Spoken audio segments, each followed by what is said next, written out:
Dah.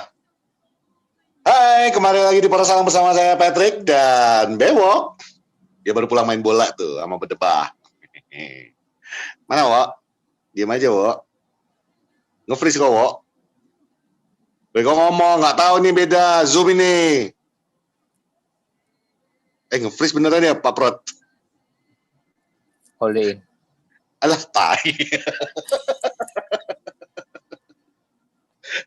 Lu jangan steal, man.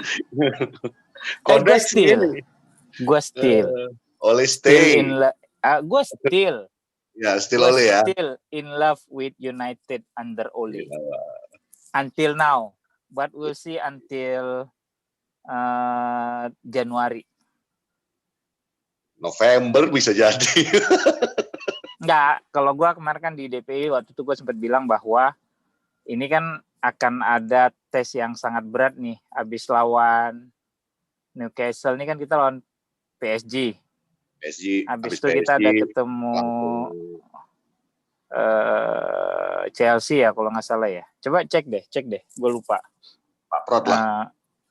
Abis itu kan kita ada ketemu lagi sama, handphone gue dua di dalam lagi. Pokoknya ada PSG, ada Chelsea, ada Leipzig, ada. Coba ya, Bi, tengok Bi. Coba kau tengok Pet. Aku lupa. Pokoknya itu partai neraka deh gitu. Ya, sama ada Arsenal juga. November gitu itu kan memang jadi uji cobanya kan. Makanya sekarang ini kan lagi gencar banget omongan. Ya itulah balik lagi ya kan. Lirik-lirik sana, lirik sini. Oleh bakal out, gini-gini bla bla bla bla. Ya. Cuma nggak coba lihat deh datanya. Anjing kok gue. Ntar gue penasaran jadinya. Ya bulan November itu emang bulan yang kalau nggak salah gue tuh tim-tim yang benar-benar akan mencoba Ole kan. Makanya sekarang ini nama Pochettino balik lagi, sekarang Nagelsmann, terus entah siapa lagi lah disebutnya kan. Which is ya tipikal lah selalu PSG, Chelsea, PSG, Chelsea, Leipzig. Dari Pak Produser. Kemudian Arsenal. PSG. Istanbul, Newcastle, Paris, Chelsea, Leipzig, Arsenal, Besakir, Everton, West Brom, Besakir lagi, buset.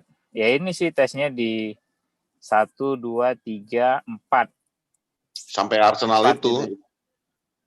Ya kalau misalnya gagal di Arsenalnya bisa jadi game terakhirnya Ole. Mungkin. Kalau gagal ya. Ya, mungkin. Tapi menurut gue juga masih gini sih Pet, kalau kita lihat nanti permainannya berubah dalam arti beda nih dengan 3 pertandingan terdahulu gitu ya. Terkadang kan memang dalam sepak bola hasil akhir yang tidak memihak. Iya kan? Seperti Brighton lah, Brighton tuh main cukup bagus dibandingin United, kena tiang segala macem gitu ya. Nah, kalau nanti dengan adanya Cavani, adanya Telles gitu, terus Van de Beek mungkin udah lebih sering main gitu ya, permainannya berubah, lebih meningkat, cuma memang bad luck gitu misalnya, ya gue bilang sih itu masih wajib dikasih kesempatan ya gitu loh.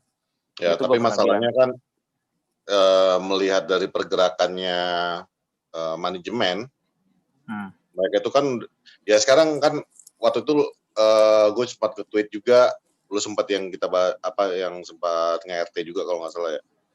Yang kalau si Ed Woodward ini kan memang dari dulu tuh tipikalnya Poch ini kan memang itu yang banget yang diharapkan sama dia. Ibaratnya dari mana taunya? Ya ibaratnya nurut sama manajemen segala macam. Dulu kan Daniel Levy juga kan duitnya nggak banyak di Spurs kan yang bisa dicucukkan. Dan mereka itu tipikalnya tuh dia mungkin dia ngelihatnya ya ini Levy aja dia bisa kerja untuk Levy kayak gitu modelnya. Kasih apa dia terima nih. Ya udah memang tipikal manajer yang memang diharapkan model untuk Glazers gitu loh. Yang lo nggak banyak cengkune sama gue. Gue bisa kasih pemain yang mana aja lu usahain deh gitu. Plus kalau misalnya worst case to worst ya lu dipecat lagi kan gitu. Kan udah siklusnya MU kan udah gitu-gitu aja. Makanya susah kita untuk menetapkan diri kita itu untuk kembali lagi bersaing secara kompetitif dengan Liverpool, dengan Chelsea. Chelsea sendiri mereka udah sangat-sangat berbenah kan. Tottenham juga walaupun kayak gitu-gitu tetap jadi kuda hitam. Arsenal sendiri dengan Arteta, yang banyak yang bilang Arteta lebih bagus daripada Ole juga, ya sorry, jangan terlalu cepat lah mulutnya ke sana gitu ya. Arteta juga belum teruji, dia juga baru masuk setengah musim kemarin. Gue dapat piala. Ya, iya betul, dapat piala. Dapat piala. Yang ibaratnya yang lainnya semua juga udah fokusnya ke lain. Liverpool udah fokus untuk jadi juara. Kalau ya Arsenal kan? dapat piala boleh dibilang oh enggak wajib, oh bagus. Tapi kalau misalnya tim lain nggak dapat piala, dibilang jadi bahan omongan, Pak. Gitu loh. Tapi kalau Arsenal yang nggak dapat piala, dibilang proses segala macam gitu loh. Lah, kita kalah 1-6, sang juara kalah 7-2 dengan tim yang hampir degradasi. Yang jadi berita yang 1-6, Pak, bukan 7-2 kan gitu. Iya, gitu loh. Emang udah begitu. Nggak jual. Nggak MU nggak makan kan gitu. Benar-benar MU nggak makan gitu loh. Jadi jujur gue agak ngeri sih, terutama ngelihat itulah beberapa pertandingan ke depan. Semoga Ole bisa mengembalikan roh pasukannya seperti yang 23 pertandingan unbeatable. Gue sih berharap itu ya. Gue berharap itu terus bisa mulai meminimalisir. Karena ya gue nggak ngerti sih kenapa bisa sampai error begitu gitu loh. Sebenarnya gini Bang. Apa ya? Gue bilang fans MU ini banyak yang udah tua kalau aku bilang Bang. Gampang kali lupa ingatannya. Sebenarnya kalau mau kita hitung semua, sejak mulai dari kita restart Premier League ya, Ole itu totalnya baru kalah 4 kali, Bang. Iya kan udah gitu. Paling gue udah hitung sendiri tuh. Kita baru kalah 4 kali gitu loh. Kalah pertama lawan Chelsea di semifinal. Bukan. Oh iya betul. Ku tampar lah muncong kau nanti ya. Kau pikir macam kau aja yang tahu data. Iya enggak, bukan. Yang di Premier League kita udah kalah. Yang lawan ini bukan, itu sorry. Nah itulah bodoh kok kan. Itu cuma meniatkan kok bodoh gitu. Susah dibilangin. Makanya belajar dengar. Itu yang gue bilang sama orang selalu. Lupa kok. Kalah pertama lawan Chelsea. Itu pun di FA Cup semifinal. Iya. Kemudian di Premier League masih unbeaten gitu ya. Kemudian kalah lagi di Sevilla semifinal 2. Habis itu tutup nih musim ya. Kalah lagi di Palace pertama kali. Palace ya. Ya. Baru yang kemarin. Dan sama Spurs 4. Jadi dari total 28 kalau gue nggak salah ya. 23, kurang lebih ya. Lebih kurang segitu 28 atau 29 lah gitu ya, gue lupa.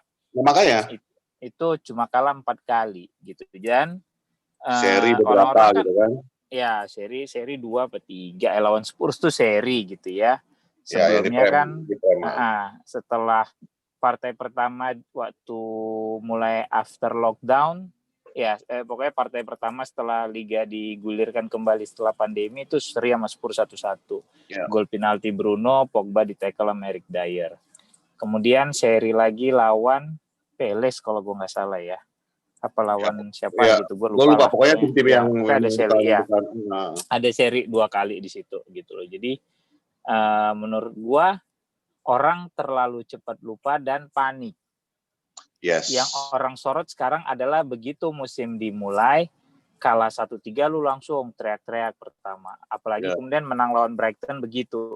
Dengan cara yang jelek juga kan. Iya. Plus dibantai sama Tottenham. Spurs gitu. Nah, gue pernah bilang juga di DP, lu sebut satu tim yang sangat dominan di awal musim ini. Everton, oke. Tapi Everton tidak, kapan dia terakhir main bola? Ya, benar banget. Kita aja mengakhiri musim baru kan. Kita cuma ada waktu 2 minggu. 2-3 minggu. Ya, Liverpool mundur sedikit lah karena dia masih ada Liverpool agak jauh beda lah ya. Satu yang lama karena dia masih ada CWC kan. Ya, masih enggak lah, CWC dia nggak ngaruh gitu loh. Liverpool itu terakhir dia kan sebelum pandemi udah kalah di Champion. Udah. Dia udah kalah di semifinal FA Cup juga nggak salah dia kalah ya. Itu juga dia terakhir. Dia udah nggak ada lagi, dia cuma menyelesaikan liganya doang, Bang.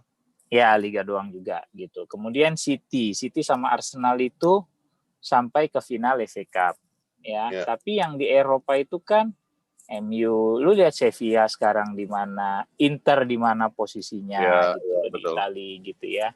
Di Champion juga lu lihat posisinya si yang juara kemarin Bayern. Paling Bayern lah yang masih dominan. Cuma yang dominan. Di Jerman ya, liganya itu lagi juga dong, iya, Bos. Iya, di Jerman siapa? Bukan kita bilang Bundesliga nggak berbobot. Lawannya siapa? Bundesliga itu salah satu liga terbaik di Eropa gitu dari sisi penonton, jumlah penonton yang hadir, terus broadcastnya gitu ya. Tapi tetap aja persaingannya itu nggak kayak Premier League kan. Cuma pada saat lu turun ke kompetitornya, lu tidak ngelihat mereka seketat Premier League gitu loh. Ya. Lu lihat Paris Saint-Germain sekarang posisinya di mana di Perancis. Ya. Sempat kalah di partai pembuka apa 2 partai pertama, gue lupa lah gitu ya. Jadi hampir tidak ada tim yang dominan gitu loh. Dan gak usah terlalu jauh juga. Lihat City, tetangga kita di mana? Iya, City. Kita sama City cuma beda 1 poin kalau gue nggak salah. 1 poin. Nggak, maksudnya memang karena memang namanya Manchester United, menjual banget beritanya, apalagi dengan keadaan Ole segalanya. Itu dan fansnya memang gampang dibakar gitu. Betul. Ya kayak gampang dibakar. Yang kayak tadi pagi kita tweet itu kan, yang fansnya itu yang waktu itu ada yang bilang, kalau dibilang kita itu fans terbaik di dunia, maksudnya yang mana? Ya Odegaard mungkin ya. Kita yang udah lama-lama oke. Sekarang aku berapa kali tuh baca komen, gue udah nggak mau dukung United lagi deh, gue pindah dukung Chelsea. Ya emang hak lu sih, cuma maksud gue hak lu kan gitu. Malah bagus, bye gitu loh. Paling nggak berkurang kompetitor kalau kita mau beli tiket United, itu aja, Pet. Betul. United datang ke Singapura, United datang kemana? Lebih gampang dapat tiket ya kan. Lebih kurang lah kompetitor ya kan gitu. Jadi maksud gue tapi biasanya Bang yang model-model kayak gitu juga enggak, Bang. Enggak akan datang juga. Iya, enggak akan datang juga, enggak punya duit juga sih lu cuma bacot doang. Gua hindarin kata-kata itu lu yang keluarin. Iyalah, maksud gua lu udah kadang nonton bajakan segala macem gitu ya, laga lu udah kayak yang paling ini aja gitu. Jadi maksud gua yang mau gue bilang tadi, 3 pertandingan ini memang bencana gitu ya. Penuh dengan blunder, kesalahan. Cuma ya menurut gue, kalau gue sendiri masih bisa mentolerir karena itu tadi kondisi timnya gitu loh. Nah makanya gue bilang tes sesungguhnya di sebulan ke depan, kalau Ole bisa mengembalikan performa tim gitu ya, bisa main lebih bagus, bisa dapat 3 poin, ya udah lu nggak usah berisik lagi gitu loh. Udahlah gitu. Bahkan lu tahu selisih jumlah kebobolan kita sama Liverpool berapa? Sama-sama 11. Iya, 11. Sama-sama 11 kebobolan di liga dari 3 partai. Cuma yang lu sorot kan memang blundernya Maguire, badutnya si Luke Shaw gitu. Itu yang disorot karena memang kelihatan memang mereka salah gitu. Cuma lu lihat waktu lawan Villa gimana, Van Dijk juga bikin blunder, Trent juga ada bikin blunder, bahkan itu bagi gue yang nggak fair sih, Bang. Serius, gue itu bagi gue nggak fair. Cuma gini, kita hidup di dunia kan. Ya, kita hidup di dunia. Nyalahin kiper. Ya, cuma kita kan emang hidup di dunia ini yang tidak bisa adil seadil-adilnya, Pet. So you have to dealing with it gitu loh. I know. Dan sebagai fans Man United kita mah udah terbiasa ini kan. Iya, udah mulai sangat terbiasa lah dengan ini. Iya, gitu loh. Cuman bagi gue itu kalau lu mau objektif, bukan yang fans lain mah gue masa bodoh lah ya. Itu hak mereka lah untuk ngebantu. Yang fans kita sendiri gitu loh. Lu buka mata dikit dong. Lihat Liverpool tuh nyalahin kipernya yang blunderan. Oh iya, dimarah-marahin, dimaki-maki. Dimarah-marahin gitu. Kan? Sekarang logikanya aja, bola itu nggak akan nyampe ke kiper kalau mid sama back lu tuh bisa jaga kan gitu. Betul, jadi kalau misalnya kiper lu bisa kebobolan 7, yang salah tuh satu tim, sama kayak kita kemarin lawan Spurs. Yang salah satu tim, nggak ada yang kita bela tim. Betul gitu. Jadi ya udahlah ya, semoga kedepannya mainnya lebih bagus, Ole bisa mereparasi mental. Bahkan kalau lu kan bilang kemarin udah Maguire istirahat aja deh gitu. Kalau kau kan bilang gitu ya. Kalau aku enggak. Kalau aku ya udah kasih dia mungkin this is your last shot gitu ya. Main sama si Newcastle, mungkin lu tandemin sama Bailey. Dah, this is your last shot gitu. Kalau gua karena kan mungkin ini orang butuh kesempatan untuk gini, pada saat dia masih kepengen main untuk membuktikan bahwa I can do better, you have to appreciate. Ada orang yang udah bikin salah gini begitu. Ya udah lu istirahat, ya udah kayak gue lagi belum bisa main deh. Ada yang begitu gitu loh. Iya kan? Nah ini kan dia minta sama Ole, gue mau main. Kalau nggak salah kan itu ada beritanya kan? Gue lupa deh. Jadi ya, intinya, sebenarnya gini Bang, itu memang kayak pisau dua mata gitu loh Bang. Dari sisi. Pisau. Ya gue kebalik-balik ya ini gue. Maksudnya itu kalau misalnya Maguire diistirahatkan langsung, itu juga bisa mempengaruhi mentalnya. Betul. Ya. Lu udah berantakan lawan Spurs, kena kartu merah di Inggris, tiba-tiba lu didudukin sama Ole, itu pasti akan jadi berita lagi di media. Dan kelihatannya sih kalau gue bilang, Maguire model-model tipikal yang membaca tweet orang, membaca medsos, membaca ini. Kelihatan banget dia itu yang tiba-tiba sangat terpengaruh mental dia secara permainannya kan. Tapi di sisi lain kayak kemarin kan juga ya sisi gue kan memang gue bilang istirahatkan dulu nih Maguire. Bukan gue bilang dia tuh jelek karena he was our best defender musim lalu. Dia salah satu pemain terbaik kita musim lalu kan gitu. Sama Van Dijk itu. Gue bukan di bandwagon yang player comparison dia sama Van Dijk gitu loh. Iya makanya gue bukan kita. Jadi gue bukan ikut bandwagon yang mengatakan Maguire out atau yang kayak gitu. Iya gue lanjutin. Jadi maksudnya bagi gue itu Maguire ini memang kan dia terkhususnya karena waktu summer itu kan dia kena kasus pribadi ya yang di Greece. Itu namanya kita manusia ya, manusia normal. Normal loh ini, kita nggak usah ngelihat dari sisi sepak bola lu mainnya kayak PlayStation yang ibaratnya lu tekan tombol dia pasti akan melakukan apa yang lu minta kan gitu. Ini manusia yang punya pikiran, dia pasti ngepikirin. Dia tuh masih dalam tahanan 2,5 tahun ya untuk prosesnya dia ini. Itu pasti di belakang pikirannya itu pasti kepikiran terus. Iya, dia lagi percobaan kan. Dia pasti kepikiran terus itu dan itu pasti mempengaruhi performa dia di lapangan. Makanya gue bilang diistirahatkan bukan berarti gue bilang dia tuh nggak bagus. Betul-betul take your time, 2-3 minggu lu take your time. Kayak dulu waktu Ronaldo meninggal, bokapnya juga Sir Alex suruh dia pulang kan. Karena nggak ada gunanya juga bagi Ole. Kalau ini orang. Rata-rata kalau yang, ya. Jadi kalau misalnya ini orang, gue yakin, kemarin makanya gue tweet kan, gue langsung bilang, Dear Harry Maguire, gue yakin, lu tuh pengen kasih 100% ke MU. Kelihatan kok modelnya seperti apa.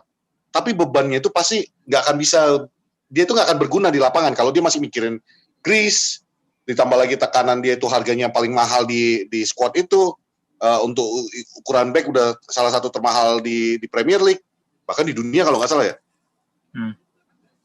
Jadi it's all jadi burden. Mendingan kalau gue bilang take a rest 2-3 minggu. Opsi yang lain kita memang nggak banyak, tapi daripada lu maksain seseorang yang nggak fokus, lebih parah lagi nanti ceritanya. Itu menurut gue kenapa gue minta ya udahlah rest aja dulu. Itu juga bagus untuk Ole, itu bagus buat lu gitu loh. Kalau comeback stronger kan gitu. Ya kalau menurut gue mungkin akan ada pembicaraan nih setelah kemarin kartu merah lawan Inggris antara dia sama Ole. Mungkin ya di situ di assessment ya. Nah kalau gue akan kasih dia kesempatan mungkin di your last shot gitu loh, to prove yourself. Iyalah, itu gue udah bilang, gue udah bahas di DPI bahwa ini orang pasti secara psikis keganggu dari mulai, karena gini, pada saat dia di Leicester dia salah satu back terbaik. Masuk ke Piala Dunia penampilannya juga nggak jelek. Itu kenapa dia dibeli itu kenapa dia dibeli mahal sama United gitu loh. Cuma once dia masuk ke United musim lalu juga sebenarnya nggak jelek. Bahkan musim lalu dibandingin Van Dijk tuh ada satu error leading to goal. Maguire nggak ada. Bukan gue yang ngomong, lu cek data statistiknya. Kalau lu main FPL paling gampang, lu bisa masukin player comparison, keluar tuh semua datanya. Aerial duel won, block shot, segala macam, dan itu valid, bukan karangan, gitu loh. Itu valid, bukan karangan. Beda dengan kalau misalnya FPL, kalau misalnya lu main FM gitu ya. Ya walaupun mungkin datanya valid, main ini bagus segala, cuma balik lagi itu kan komputer sebenarnya gitu loh.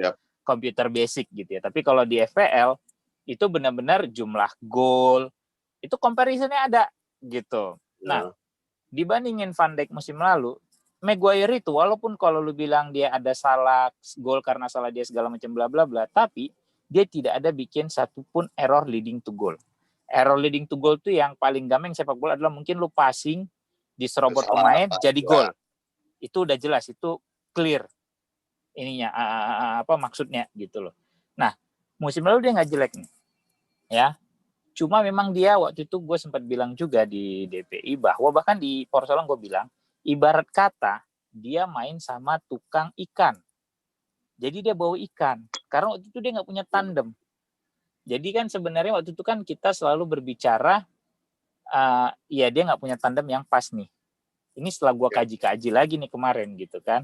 Lindelof ternyata ya so-so gitu ya. Bailey juga tidak pernah fit gitu kan. Lah terus lu nggak punya siapa-siapa lagi, nggak mungkin nama Jones gitu kan. Nah, sementara Van Dijk terlihat superior bagus segalanya karena dia gaulnya sama tukang minyak wangi, tukang parfum. Jadi wangi terus ini orang gitu loh.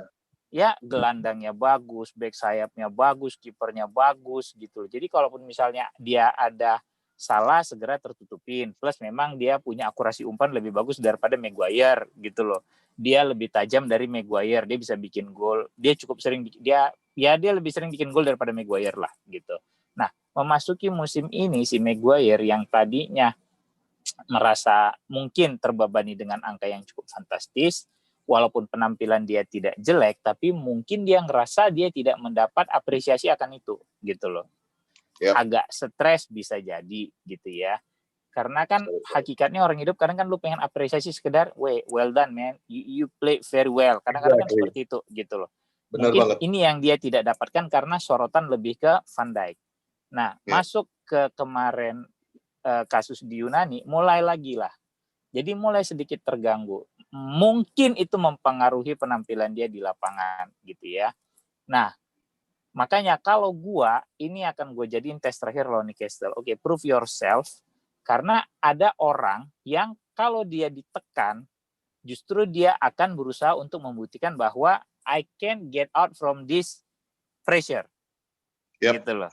Iya kan? Nah, kalau kayak gue bilang, ya ini gue kasih lo kesempatan, semoga lo tipe orang seperti itu, gitu loh.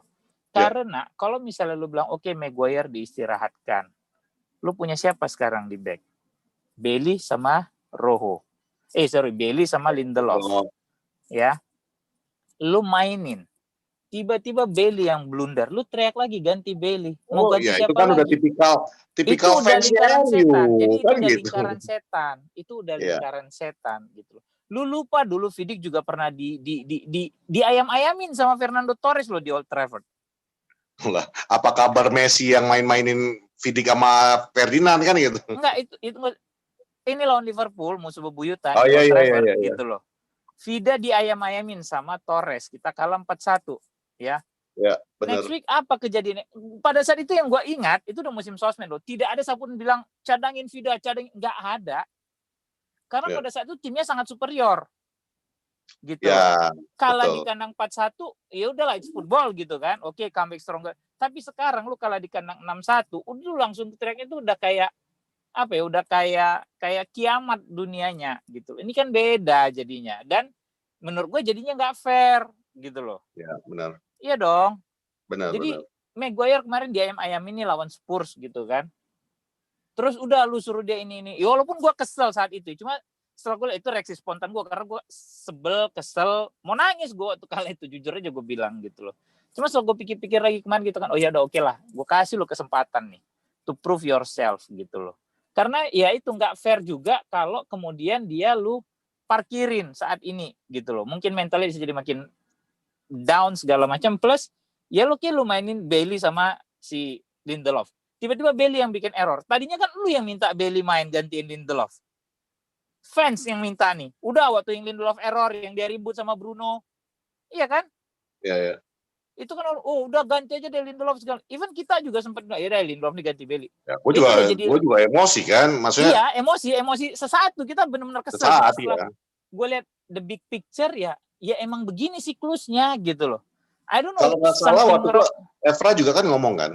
Ya. Sebenarnya kenapa yang gue juga jadi kepikiran, ya udahlah memang Maguire butuh istirahat, kan Evra yang ngomong tuh. Kita selama ini kan bilang Lindelof gini pasangannya Maguire tuh nggak ada yang cocok. Ternyata Maguire masalahnya gitu. Apa kabar Maguire-nya kan gitu. Mungkin waktu itu Evra kan bilang mungkin Maguire-nya yang perlu diistirahatkan dulu gitu loh. Betul, itu makanya gue masuk pola pikirnya, oke, kenapa Evra bisa ngomong gitu. Evra kan nggak sembarangan, maksudnya dia bercanda-bercanda tapi dia selalu ada poin yang dia sampein kan. Ya tapi balik lagi, lu suruh istirahatin Maguire, lu mainin siapa? Lindelof sama Bailey cuma opsi lu sekarang. Ya paling kalau lu berani tarik ada McTominay sih Bang, kalau gue bilang. Lu selalu balik situ. Cuma maksud gue adalah ini kan kita yang di posisi natural dulu, Pet. Iya. Gitu. Ya posisi aslinya dia. Oke. Iya, di posisi natural dulu nih kalau lu main 4-4-2 atau kalau lu main 4-2-3-1 gitu ya. Itu loh maksud gua. Oke, lu istirahatin Maguire. Ntar kalau tiba-tiba ada something, karena kan kita intinya, tidak bisa memprediksi nih. Nggak ada jaminan bahwa kalau misalnya pun Maguire diistirahatkan, nggak gitu akan terjadi blunder-blunder segala macam. Walaupun doa kita, kalaupun memang dia diistirahatkan, siapapun yang diturunkan akan solid, aman, United selalu begitu doa kita kan gitu. Supaya enak nih ngadepin seminggu ke depan kan gitu. Cuma setelah gue pikir-pikir juga ya itu tadi, ya oke nih lu istirahatin gitu ya, main, terus tiba-tiba ada aja nih errornya ntar gitu, lu teriak lagi ntar nih fans-fansnya gitu loh. Jadi siapa yang mau diikut? Ntar lu tahu stok pemain lu nggak ada. Apa sih, Pet? Nggak, terus gitu. Jadi maksud gue, lu tahu stok pemain lu nggak ada kan gitu. Nah terus ntar lu salahin pelatih gitu kan. Lah kalau pelatih minta kayak back model Upamecano kemarin nggak didatengin, lu mau bilang apa? Iya. Bang, jangan ke arah sana, Bang, nanti naik lagi pitamku, Bang. Coba dialihkan dulu. Iya, jadi maksud gue gini loh. Jangan diarahkan ke Blazers dulu. Ya, jadi maksud gue sebenarnya kan, ya kalau gue jujur gue bilang, gue akan kasih, ini benar-benar tes terberat buat Ole sebulan ke depan. If you can survive, gitu ya, udah, kasih dia kesempatan. Karena sebenarnya ini orang pernah, he proved himself. Lolos champion, unbeaten, segala macam, bla bla bla. Dengan kuat apa adanya. Iya, gitu. Dan gue juga bilang di DP, tapi ini kita mulai belajar fair, gue bilang gitu ya. Tapi kalau memang mainnya juga masih ancur-ancuran, yes, gitu kan, of course. Ya udah, kalau gue nih kasih sampai Desember deh. Ya, karena pada Desember. Karena baliknya kan kita tuh dukung MU-nya kan, bukan Olehnya gitu. Bukan Oleh kita gitu. Karena kita memang kita tahu tujuan dia apa gitu. Betul, gue tahu. Kita tahu nih bahwa ini orang saat ini is the right man to the club. Exactly, benar banget. The point is he got no backup, itu aja. Ya. Tapi kalau misalnya performanya memang jelek, ya kita juga fair. Karena memang tujuan utama kita ya nyelamatin MU gimana caranya. Gitu. Gimana caranya supaya klub ini bisa berprestasi, supaya kita juga punya kebanggaan walaupun semu kalau gue bilang ya jauh gitu kan. Cuma gue senang lah kalau MU menang, juara segala macem gitu. Jadi gue udah bilang di DPI kemarin, gue bilang sekarang di Porosalang bahwa ini tes terberat dia sebulan ke depan. Kalau dia bisa bermain bagus, walaupun memang cuma hasil tidak berpihak, kayak tadi gue bilang kan, banyak contoh tim main bagus tapi hasil tidak berpihak. Paling dekat lu lihat kemarin Brighton United, lu bisa bilang lagi kayak Brazil Argentina di 90, itu Brazil main bagus banget, Argentina cuma punya 2 peluang. Peluang pertama itu Claudio Caniggia dapat bola dari Maradona, soloran, gol, selesai Brazil, gitu loh. Terus lu bisa bilang lagi Euro 2004, Ronaldo, Portugal lawan Yunani, Portugal main bagus banget, kalah sama Yunani 1-0 kalau gue nggak salah ingat skornya, gitu loh. Jadi sangat banyak contoh tim yang bermain bagus memang apa saja gitu loh. Nah, kalau mereka masih bermain bagus tapi kemudian kalah, kalau gue akan kasih apresiasi. Udah berarti emang takes time gitu. Berarti memang belum berpihak sama kita aja gitu. Kalau gitu ya lu coba aja terus gitu loh sampai memang lu ada di titik yang udah nggak bisa lagi ternyata lu tolerir gitu loh. Itu kalau gue. Nah, batas gue adalah di Desember. Kalau dia bisa survive di 4 lini gitu loh. Lawan PSG Cavani udah bisa main dan mudah-mudahan besok Telles dimainin. Belum bisa kayaknya, Bang. Telles sudah bisa. Iya, nggak secara izin semuanya udah oke. Tapi masalahnya dia tuh Oleh berani nggak? Ini kan gue bilang gue berharap Telles dimainin. Oke. Gue kira lu bilang gitu Telles bakal diturunin. Ya bisa jadi diturunin dong. Gue berharap Telles dimainin. Gitu starting. Iya dong. Gue berharap Telles dimainin. Karena lu udah dia punya CV yang cukup bagus. Lu tahu you have the lack creativity on the left flank gitu ya. Ya lu mainin dia dong. Dia bisa bikin assist, dia bisa bikin gol. Tapi lu jangan lupa, kayak gue udah bilang di episode pertama, MU perlu dirukyah karena ya orang mungkin banyak bilang, wah gila lu era modern, lu masih percaya klinik segala macam. Men, lu tahu nggak Toni Kroos nggak pernah ganti sepatu? Iya benar. Itu apa namanya kalau bukan klinik? Lu tahu nggak ada pemain kayak John Terry apa siapa dulu yang kalau main selalu pakai celana dalam yang sama? Rata-rata juga pemain bola semua punya percaya superstitious sih, Bang. Itu dia. Kenapa Martial yang ngotot banget minta balik nomornya? Kenapa yang hal-hal yang sederhana kayak gitu juga mempengaruhi pola pikir mereka kan? Lu cari deh. Even sekelas main dunia masih banyak yang mau masuk ke lapangan bola kaki kanan dulu lah. Gak usah cerita Indonesia ya, lu lihat nanti yang ada diikat di bawah lutut segala macam gitu. Lu boleh bilang ini tahun 2020 segala macam. Men, masalah kepercayaan orang lu nggak bisa ganggu gugat. Ya, dan itu di mana lu nyaman kan? Kalau memang itu if it works for you, ya udah. Iya udah, akan lu terusin. Gitu. Lu bikin terus gitu. Makanya gue bilang kan, ya somehow memang klub ini lagi ampas karena sama kayak kehidupan. Sekuat apapun lu nyoba, lu usaha, kalau emang belum rezeki lu, ya udah nggak akan dapet gitu kasarnya duitnya gitu loh. Ya United begitu, lu bayangin datangin pemain siapa, pelatih siapa segala, tapi ya berulang aja nih problem yang sama. Makanya lu nonton karena akarnya nggak dicabut, Bang. Satu, akarnya nggak dicabut ya. Mungkin itu juga salah satu sebab bahwa klub ini tidak berprestasi. Udah enggak, maksud gue ini kalau gue mau cerita lebih apa ya, lebih grande lagi, bahwa mungkin sang pencipta nggak ridho karena kalau klub ini berprestasi segala macem, yang pemilik akan semakin nyaman di klub ini. Ditambah lagi fans kardusnya makin keluar nggak jelas kan gitu. Bikin dosa aja kalian kerjanya banyak kan. Jadi sebenarnya gini loh, lu ngelihat lu ngelihat kehidupan ini yang in the big picture gitu loh, bahwa apapun yang lu lakukan kalau memang tidak ada ridho, tidak direstuin kasar sama pencipta lu, sama Tuhan lu segala macem gitu, ampas. Kalau Tuhan berpihak sama Brighton, MU kebobolan 5 itu kemarin, lu pikir emang bisa asal aja tuh kena tiang? Bisa jadi udah kalah gede lawan Brighton, kalah gede lagi lawan Spurs. Besoknya udah pasti dipecat itu. Sih? Iya. Jadi gini. Sebenarnya Ole juga kalau kemarin Liverpool nggak kebantai 7-2, sebenarnya kemarin tuh Ole udah kena itu. Mungkin kena warning. Mimin aja kan langsung nge-tweet. Perasaan gue nggak enak nih. Iya, jadi maksud gue gini loh. Jadi ini kan balik ke agama ya gitu loh. Kalau lu umat beragama, lu pasti percaya bahwa apapun yang lu lakukan selalu ada ridho dari sang pencipta lu. Patrick kenapa nggak dapat jodoh sampai sekarang? Karena emang belum diridoin. Karena mungkin kalau dia punya jodoh, mungkin dia tidak akan fokus ke halang gitu loh. Mungkin jangan dia akan sini ya, jangan sampai aku tarik ke frame ya. Nggak masalah, lu mau tarik tantri ke frame terserah deh. I don't care. Disebut nama anjing. Bagudung, nggak disebut pun namanya, di Twitter aja kok udah nge-tweet tantria. Kan nggak semua ya, kan nggak semua. Lah, kau pikir kalau misalnya kita ngobrol gitu ada orang nggak? Bentar, gua ada paket datang, bentar. Lu lanjut dulu. Ya, dia juga ngilang. Apa cerita ini? Enggak. Gua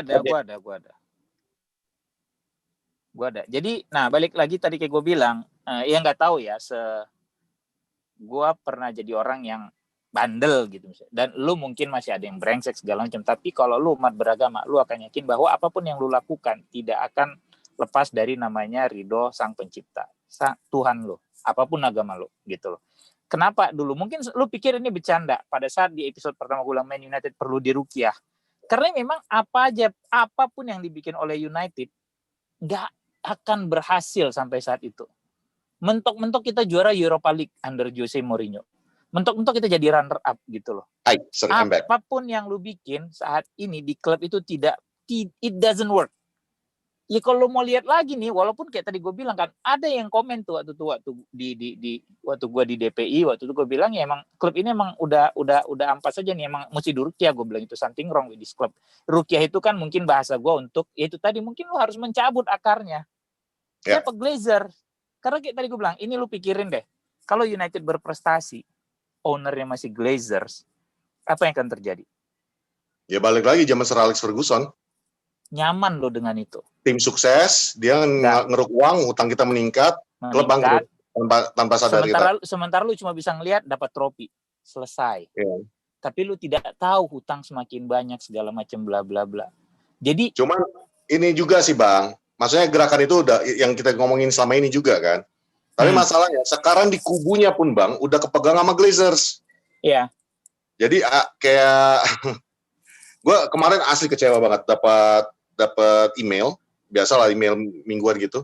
Tiba-tiba email dari Musa itu tulisannya mendukung untuk fans kembali ke dalam stadion dengan alasan mereka bahwa kehidupan klub butuh dukungan, apa bla bla bla. Lu butuh gaji segala macam bla bla bla bla bla bla gitu ya kan? Bagi gua itu sama aja. Itu Woodward udah nyampe ke dia gitu loh. Udah nyampe ke presidennya. Sampai akhirnya kemarin itu presidennya Imusa ya MC supporter klubnya Manchester United di India mengundurkan diri kan presidennya. Dia langsung bilang saya nggak mau ikut campur lagi di sini dan saya nggak mau jadi agen daripada Glazers dan ini Glazers, untuk. Iya. Karena bagi lu gue akan ini perpecahan kita ini perpecahan kita ini di dalam ini udah it's not a joke gitu loh ya. Enggak. Makanya kenapa kemarin kita teriak-teriak it's crystal clear. The problem is the Glazers. Makanya kita itu kalau misalnya kayak kita terus mendukung MU berat sih di hati. Iya.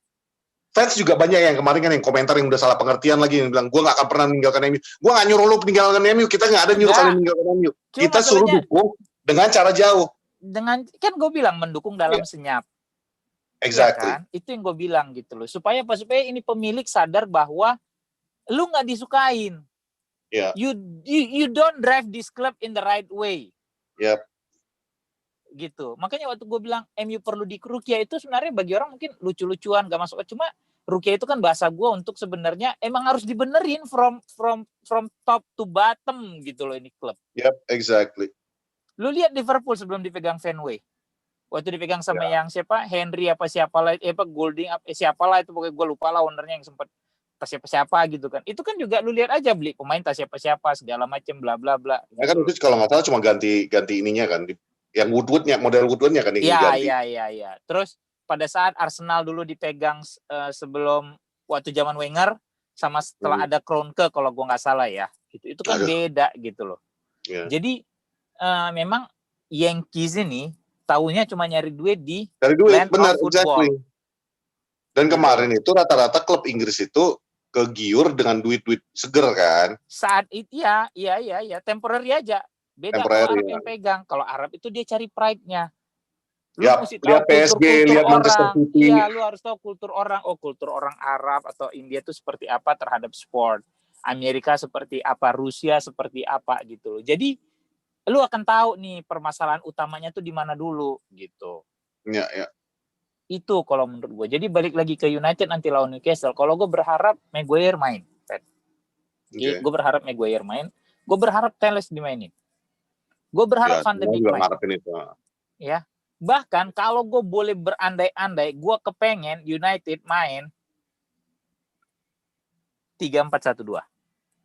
Lu mainin aja dia udah Maguire, emang Shaw sama Bailey, lu taruh Telles, lu taruh Wan-Bissaka, lu taruh Matic, kemudian lu taruh Van de Beek, lu taruh si siapa? Mungkin lu taruh Fred buat lari-lari gitu ya, lu taruh Bruno atau lu taruh Bruno, Matic 4-3-1-2 itu kan 3-4-1-2 itu kan si Matic, Bruno, ya depannya Van de Beek, strikernya lu taruh aja Greenwood sama Rashford. Udah lu coba aja. Lu punya dua wing, lu punya Telles nih yang fullback bagus gitu ya. Ya bisa overlapping gitu. dengan dan dengan umpan-umpan yang bagus gitu, crossingnya. Dan cuma balik lagi, percuma juga lu punya penyuplai kalau striker lu bapuk. Iya kan? Benar. Percuma nih lu dikasih crossing bola-bola mantap gitu ya. Tapi kalau memang penyelesaian Rashfordnya jelek, penyelesaiannya misalnya Martial atau penyelesaian Greenwoodnya jelek, Martial nggak main, Bang. Iya nggak, maksud gua nantinya gitu loh. Iya. Useless. Nanti lu teriak lagi pelatih nggak bisa apa segala macam bla bla bla. Nah itu makanya nanti gua bilang lu lihat aja dulu permainannya gitu loh. Lu lihat gimana respon Ole setelah kemarin kalah lawan Spurs gitu. Karena kan sekarang banyak yang berita asal beritain MU. Ya. Oh iya udah. Bruno lah, Bruno Fernandes kemarin kan berantem sama Ole katanya. Dia Bruno bikin statement gitu loh. Udah teriak-teriak lah orang itu kan, Bruno Fernandes sudah tidak menghormati Ole lagi, hubungan mereka udah retak, bla bla bla bla bla bla bla bla. Pokoknya gimana caranya merusak MU ke dalamnya kan? Betul, sampai yang ada berita Bruno nggak akan main lah karena Ronaldo yang kena COVID. Gue bilang, men kalau Bruno nggak main, berarti yang nggak main siapa ya? Diogo Jota nggak main, Rui Patricio nggak main, Joao Moutinho nggak main, terus Ruben Dias kalau nggak salah yang di City nggak main. Ya yang kemarin main di starting 11-nya itu sama yang di bench itu jelas. Gitu loh. Cuma kenapa beritanya cuma Bruno MU gitu loh? Kenapa lu nggak beritakan Pogba diragukan tampil melawan Newcastle? Pogba itu juga dong.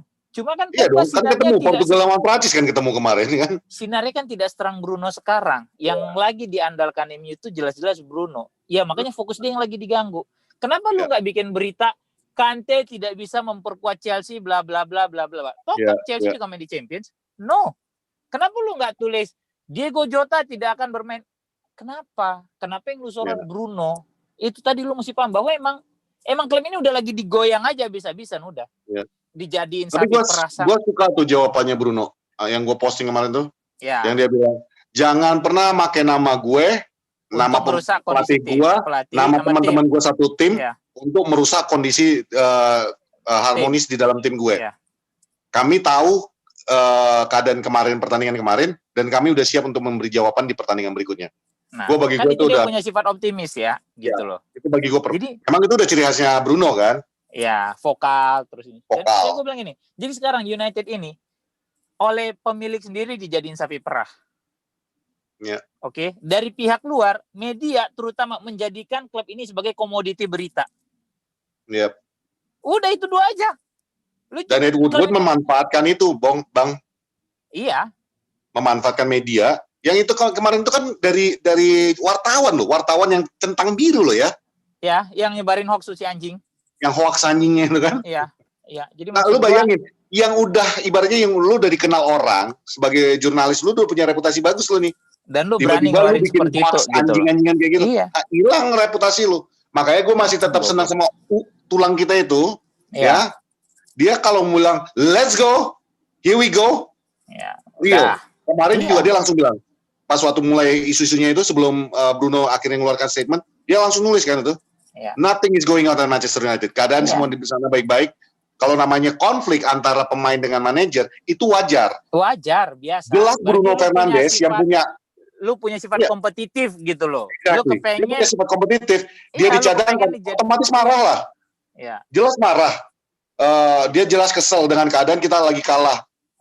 Lu harapin apa? Mereka ketawa, hahaha, kan enggak kan? Nanti lu marah lagi. Nanti lu marah lagi kan gitu. Ntar lu lihat kayak mereka memang kesel semua.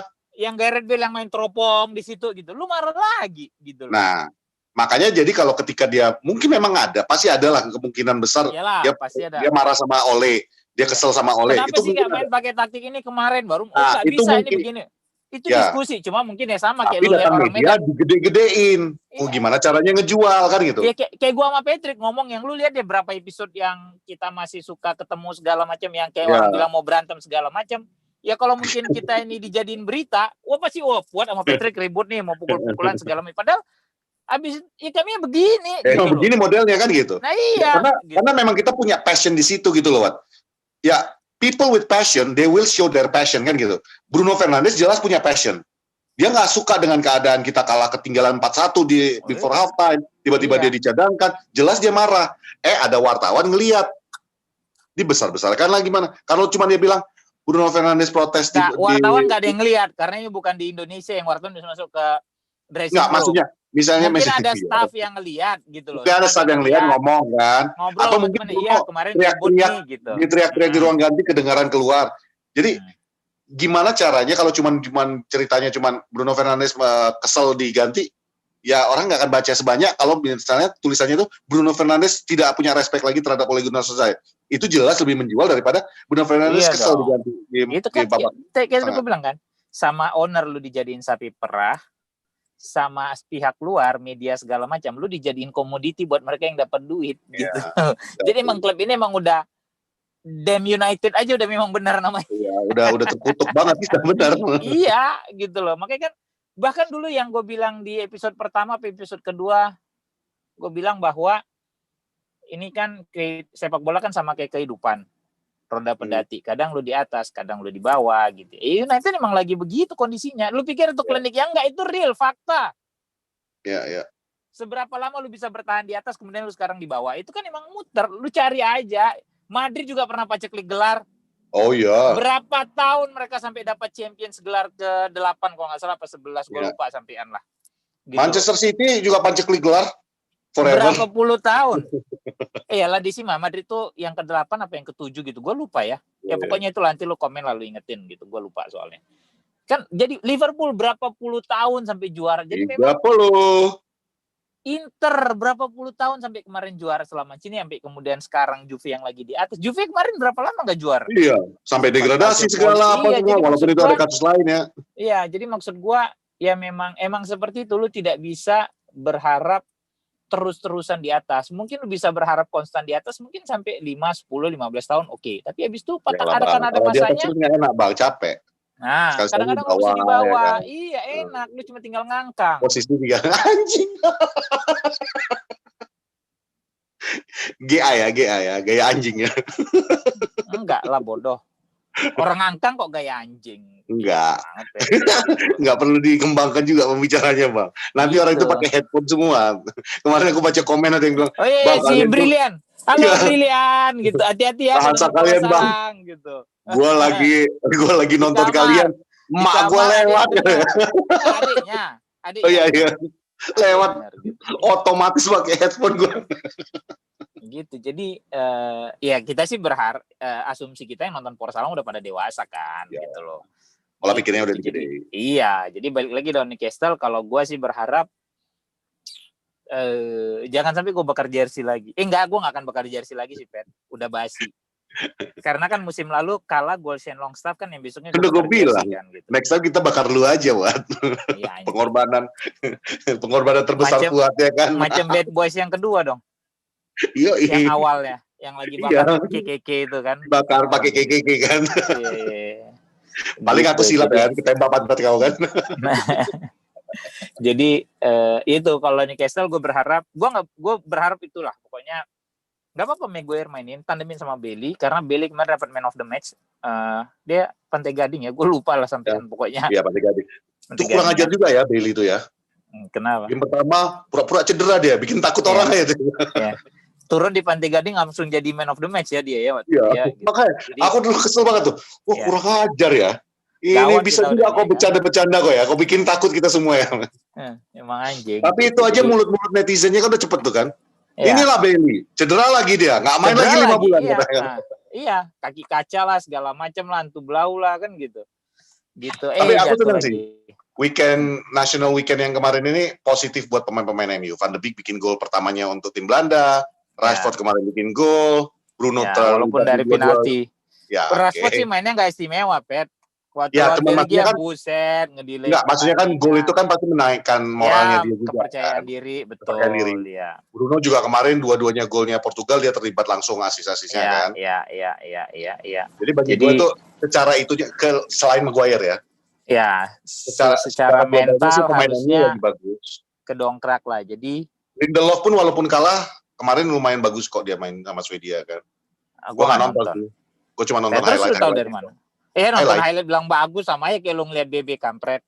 Emang sih. Enggak, cuman gue lihat tumben-tumbennya nih orang ngerti nutup bola gue pikir. Ya ada lah dia nutup bola yang ngerti lah. Cuma emang lagi apes saya tuh gue dongo gitu. Jadi semoga lawan Newcastle. Kalau gue masih kepengen ngeliat tuh oleh mainin 3-4-3 deh. 3-4-3 atau 3-4-1-2 udah lu mainin itu deh gitu loh. Lu mainin itu. Kalau gue tau gak Bang? Gue bener-bener pengen dicobain gayanya Sir Alex aja udah coba sekali aja. Ya, McTominay ditarik gitu kan. Iya. Ya udah lu tarik McTominay kalau lu main 3 back nih misalnya. McTominay di sisi kanan. Tengahnya misalnya Maguire, kirinya Shaw. Ya, lu taruh Teles, lu taruh Wan-Bissaka, lu taruh Maitis, lu taruh Bruno, 10-nya si Van de Beek, lu taruh Rashford sama Greenwood. Atau kalaupun lu main 4-2-3-1 ya udah oke. Lu mainin tuh misalnya McTominay sama Maguire misalnya kalau emang lu pede gitu ya. Yeah. Atau McTominay sama Bailey deh kalau emang dia ikut kata Patrick Maguire mau diistirahatin, kasih Teles, Wan-Bissaka, kasih Matic, kasih Bruno, kasih Van de Beek, kasih si Daniel James di kiri.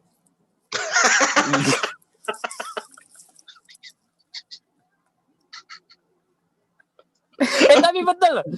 Ya emang udah nggak ada opsi lagi. Iya, mau siapa lagi? Gue mau kasih. Daniel James di kiri, Rashford balikin striker, kanan Greenwood. Udah. Ya. Nah itu gue lebih senang sih. Gue pengen Rashford tuh di tengah aja udah. Balikin striker gitu loh. Saat ini gitu ya. Atau kalau memang lu mau coba Teles dan di kiri lu nggak ada opsi, udah lu taruh Teles di penyerang. Kayak kita pernah bahas sama Savage Football kan. Ya. So biarin tetap di back gitu loh. Itu sih kalau gua. Gitu. Feeling gue sih lawan Newcastle apa ya, MU tuh bakal main all out. Feeling gue. Ya harus lah bodoh. Bukan, iya benar. Betul-betul kayak tulisan dari kemarin tuh gue baca Luke Shaw ngasih komentar. Bruno ngasih komentar. Gue lihat sih mereka itu semua pengen bales yang 1-6 itu. Masalahnya yang gue khawatirin Bang, niat lu ada, tenaga lu, kemampuan lu bisa nggak? Nafsu besar, tenaga kurang. Nah itu dia, jangan nanti udah, ayo deh, masa kita deh kan gitu kan. Nyampe di dalam loyo kan gitu. Baru pegang paha udah selesai.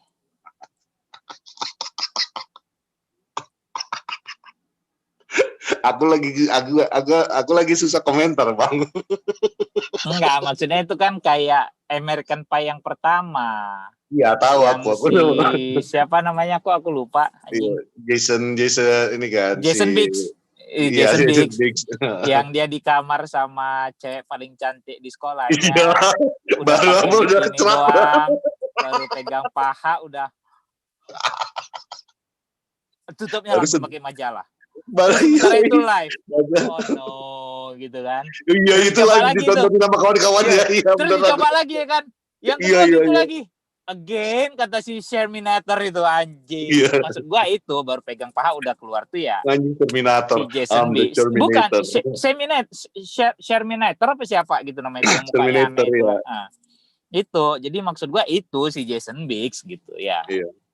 Ya itulah MU. Yang gue takutin MU itu jadi kayak Jason Biggs. Semoga MU tidak seperti Jason Biggs nanti. Enggak. Ya. Semoga gitu. Kayak kita masih doa semoga dia kayak Kakek Sugiono lah. Enggak, kayak Joey Tribbiani lah dari Friends. Keluar sama perempuan, pasti bawa pulang, pasti gol kan gitu.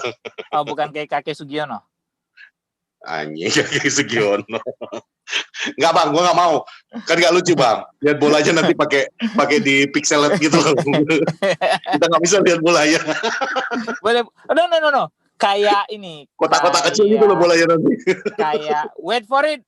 Legend dari How I Met Your Mother. How I Met Your Mother. Oh, sini. Tapi asli Patrick. Neil Patrick Harris. Neil Patrick Harris. Kan selalu berhasil. Sering berhasil lah kalau dia gitu loh. Ya Joey Tribbiani sih. Dougie Hauser kata Pak Produser. Dougie Hauser lebih lama lagi kan, makin bingung lagi orang ntar gitu. Jadi itu aja sih kalau gue ternyata dia gay ya. Padahal dia berperan jadi cowok banget gitu ya. Toto dia gay kan? Maksudnya Neil Patrick Harris tuh gay Bang. Lu baru tahu? Tahu kan? Enggak. Sama kayak Hero sih. Cuma kan di How I Met Your Mother itu seakan-akan womanizer banget kan. Womanizer banget anjing. Bener, parah. Sampai Robin Scherbatsky aja terklepek-klepek jadi sama dia ninggalin Ted anjing. Gue suka banget sama Robin Scherbatsky. Sama bang. Makanya gue kecewa banget pas waktu tahu ending. Ntar dulu. Kalau kalian belum nonton How I Met Your Mother, skip bagian yang ini. Tapi kalau misalnya kalian bilang aja bodo aman, gak ada yang nonton ini How I Met Your Mother, yakin gue paling nonton 5-10 orang. Iya.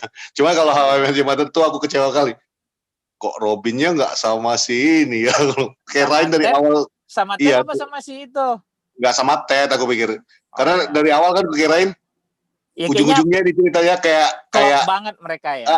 Kan walaupun aku kirain ceritanya kayak Ross sama Rachel lah udah pasti gitu kan. Kita ngomongin bola kenapa jadi sitcom ya Bang ya? Ya, itu kan bahas tanpa batas. Betul Bang. Iya kan. Betul. Ini kan semua bermula tadi dari United. Jangan nafsu besar tenaga kurang.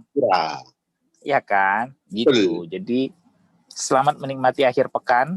Kita akan maraton bola, ada derby Merseyside. Yoi. Kemudian ada derby della Madonnina. Ya. Kemudian ada Arsenal City. Kita lanjut lagi nanti sama United, Newcastle lawan United. Wah, luar biasa. Minggu depan pun banyak, Bang. Minggu berikutnya, Oktober itu memang bahagia banget untuk anak bola, Bang. Oktoberfest bener, Oktoberfest. Oktoberfest jadi. Oktoberfest, oke. Gitu, ya kan? Itu aja lah, gue Fuad. Semoga gini, karena kan ini mau begadang. Jangan juga nafsu kalian nonton besar, tenaga kalian kurang.